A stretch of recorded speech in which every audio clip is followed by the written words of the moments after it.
Hey everybody, and welcome back to the channel for another Gig Talk episode. This is episode number 15. And in today's video, I know the last Gig Talk was not gigging related. It was actually, we were talking about in episode 14, some stuff that I noticed with a lot of my private lesson guitar students. So if you haven't checked that video out, I'll link it up above. But today I did want to talk about something that, looking back, I really had to kind of learn on the fly and kind of learn, I guess, maybe not the hard way, but just learn a bit later in my live performance journey. And that's going to be how to banter properly, or how to banter, or what that really even entails.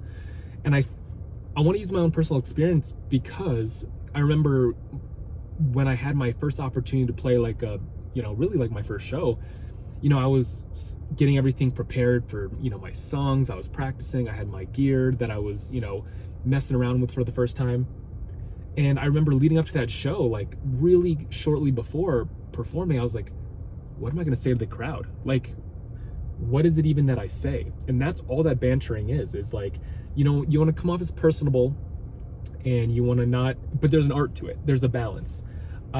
You want to come off as, personable, but you also don't want to over talk during your songs, especially as a solo acoustic performer. The places that I play, casinos, restaurants, breweries, people are out there to have a good time and just to eat and talk amongst their table with family and friends.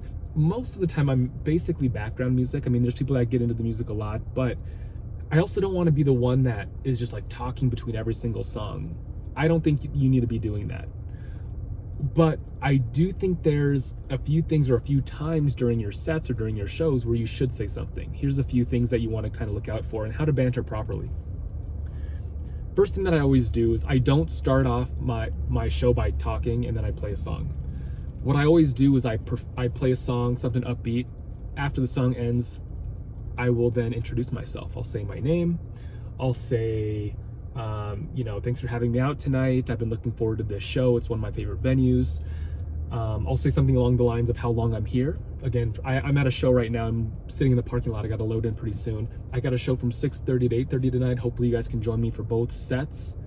I got more live music coming your way. And then I'll also, at the very, very end, just mention how I am performing for tips. And if you would like to support me directly tonight, I am playing for tips. So again, it's a really brief but solid intro. That's it. Then I'll play a couple of songs, and I'd say a few songs in, if my voice is feeling good that night, I'll obviously mention that I do take requests. So if you have any requests, you come up between songs, feel free to let me know. And with practice and with time, you develop a certain way of saying it, and it comes off more natural, but it also comes off as confident. You want to be confident with what you say, and it might take some practice. You might have to just practice in your practice space or your bedroom and just like practice what you're going to say. Another thing I like to say is a couple of stories that connect to some of the songs I play. And this is where this comes with some planning, and this takes time. I'll give you a few examples. So what I like to say during some songs, depending on if I perform the songs, is, for example, if I play like a Prince song, one of my favorite songs to play live is, on occasion it's Purple Rain, but Little Red Corvette probably is my favorite just because it's more upbeat. But I'll actually mention how I like to add one Prince song per show, because I get to pay homage to one of my favorite musicians and somebody that actually grew up in my home state of Minneapolis, Minnesota.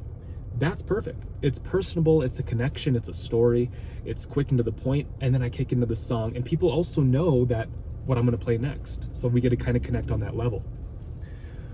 After I play my first classic country song or country song of the evening, I'll say something maybe along the lines of, if it gets an applause or people get into it, I always say, I'm glad we have some country fans out there. I'll keep that stuff coming tonight as well. Something like that. Again, super quick and to the point. I'm not just going on and on and on. But creating some sort of like personal storyline to the things that you say and have some meaning is really important. Again, it's my first handful of shows, my banter was pretty dry. It was pretty short. It wasn't anything special, but as you go on, you develop a confidence to talk in front of a crowd. It's weird. Performing in front of a crowd for me, when I first started, was not really an issue. It was more just like, what do I say though? Because I don't want to come off as awkward, But, and one other thing that I want to state right away is when it comes to, if you do take tips, or you do, if that's the kind of gig you're playing, is one that you can ask for tips, what I like to do is I like to state it in the very beginning of every set. So if I play 2 sets, I'll say it in the very beginning of each set after the first song, as well as right before the last song of the set. So I say it, if I play 2 hours worth of music, I'm basically stating it 4 times total, because there's people coming in and out. Maybe they didn't hear you the first time, maybe they were in the bathroom. It just kind of covers a lot of ground. So you don't want to oversay it, but you also don't want to just say it one time and be done, because people are going to be in and out. But yeah, bantering, it's an art. It's really something that you'll have to practice on your own time. Practice, obviously will come with the shows, but I think when you want to make a connection to a story of a song, it can be whatever meaningful story that is, you definitely want to practice that on your own time before you actually go out and do it. Some people, maybe they're really good storytellers and they can just do it because they have that confidence. I didn't really have that. I kind of planned out what I was going to say at certain points, but you do get more comfortable, that's for sure.